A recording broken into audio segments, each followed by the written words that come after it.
Hello student, अगला topic start करते हैं आउटसोर्सिंग। आउटसोर्सिंग एक इम्पॉर्टेंट टॉपिक है जो कि एक ग्लोबलाइजेशन की देन है। आउटसोर्सिंग होता क्या है? सपोज़ कीजिए कि मैंने कोई काम स्टार्ट किया है या मेरी कंपनी बहुत पहले से है, पर मैं उसकी कुछ एक्टिविटी, अपने प्रोडक्ट की कुछ एक्टिविटी मैं किसी थर्ड पार्टी से परफॉर्म करवा लेता हूँ, यानी अपना काम किसी और से करवा लेता हूँ।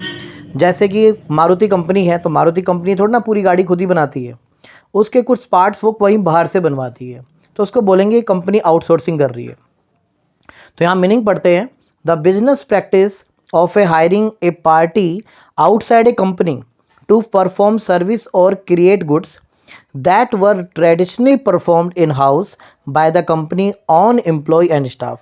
यानी जैसे कि अब गाड़ी की बात करें तो मारुति इंजन खुद बनाती है, वो हम खुद ही अपने हाउस पे प्रोड्यूस करते हैं अपने एम्प्लॉय से। अब उससे रिलेटेड कुछ एक्टिविटी है या कोई सर्विस है, ये हम दूसरी पार्टी से करवा लेते हैं, यानी थर्ड पार्टी से करवा लेते हैं, राइट। कौन सी कंट्री है जो कि सुटेबल है आउटसोर्सिंग के लिए? तो इंडिया के पास वो सारे फीचर्स हैं, सारी फैसिलिटी हैं जो एक आउटसोर्सिंग के लिए चाहिए होती है।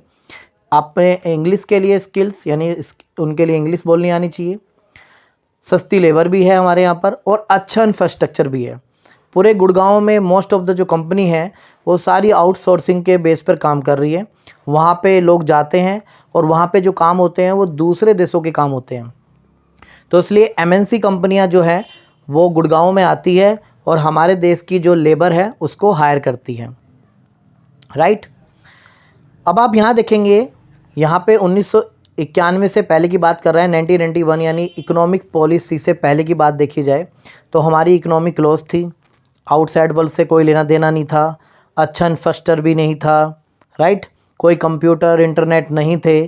पर न्यू इकोनॉमिक पॉलिसी के बाद इंडिया के अंदर ग्लोबलाइजेशन होने के कारण हमारी इकोनॉमी ओपन हुई, ठीक है, आईटी की एडवांटेज भी हमें मिली, कंप्यूटर आए, इंटरनेट हुआ, अच्छा इंफ्रास्ट्रक्चर हुआ।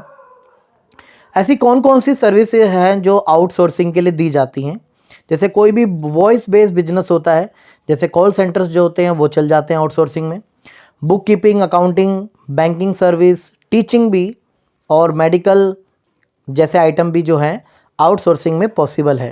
यानी जो चीज़ें आपकी कंप्यूटर बेस्ड पॉसिबल है, वॉइस बेस्ड पॉसिबल है, अकाउंटिंग बेस्ड पॉसिबल है, banking, any kind of service, ये चीज़ें आउटसोर्सिंग में पॉसिबल हो पाती है, जो कि दूसरे देश में भी पॉसिबल है। तो यहाँ पे दोबारा मैंने देखो यहाँ पे पिक में दिखाया हुआ है, कॉल सेंटर जितने भी होते हैं वो सारे, यानी बीपीओ बोलते हैं इनको, business process outsourcing, call centres को ही बोलते हैं। ये सब काम जो है आउटसोर्सिंग के अंदर आते हैं। Book keeping, teaching, banking, software development, ये सारी चीज़ें आउटसोर्सिंग का पार्ट है, यानी दूसरी कंट्री ये काम दूसरी कंट्री से करवा सकती हैं। और इंडिया इस चीज़ों के लिए फेवरेबल डेस्टिनेशन है। आइए देखते हैं एग्जाम में क्या क्वेश्चन पूछा जाता है इसके ऊपर। क्वेश्चन कहता है, India is often called as outsourcing destination of the world, तो discuss the prime reason for is name given to India. बिल्कुल, पहली चीज़ ये है कि इंडिया के अंदर चीप लेबर मिल जाती है। लोग 12th पास करके, ग्रेजुएशन करके कंपनियों में लग जाते हैं, कंपनी इनको सस्ते में हायर कर लेती है इंडियंस को, और काम भी अच्छी तरीके से हो जाता है। तो चीप लेबर मिलती है और स्किल्ड मिलती है, क्योंकि इंडियन पर्सन जो होते हैं वो बड़े स्किल्ड होते हैं, हर किसी इन्वायरमेंट में ढल जाते हैं और जल्दी समझ जाते हैं, तो स्किल्ड भी मिल जाते हैं, सस्ती लेबर भी मिल जाती है। और हमारे देश की जो पॉलिसीज़ हैं, गवर्नमेंट की पॉलिसी है, वो आउटसोर्सिंग के लिए बहुत ज़्यादा फेवरेबल है, टैक्स को लेकर फेवरेबल है, तो कोई भी कंपनियां यहाँ पे आने के लिए तैयार हो जाती है। इंटरनेशनल वर्थनेस भी हमारी है, इसलिए आउटसोर्सिंग के लिए हमारा जो देश है वो बड़ा फेवरेबल है। कुछ 1 मार्कर क्वेश्चंस भी देखते हैं। India has become a preferred outsourcing destination, तो किस बेसिस पे है? आप देखोगे क्वालिटी ऑफ आईटी और ability of skilled labour, answer is D. It is refers to the contracting out some activity to a third party, तो outsourcing के अंदर ऐसा होता है जिसमें हम थर्ड पार्टी से काम करवाते हैं, कोई एक्टिविटी थर्ड पार्टी को दे देते हैं, that is called outsourcing. Next question देखते हैं, आउटसोर्सिंग किस में हेल्प करता है, बेसिकली किस सेक्टर में होता है? तो आउटसोर्सिंग बेसिकली सर्विस सेक्टर के लिए फेमस है। अगर आपको कोई सर्विस से रिलेटेड कोई काम करवाना है तो आप आउटसोर्सिंग की हेल्प ले सकते हैं।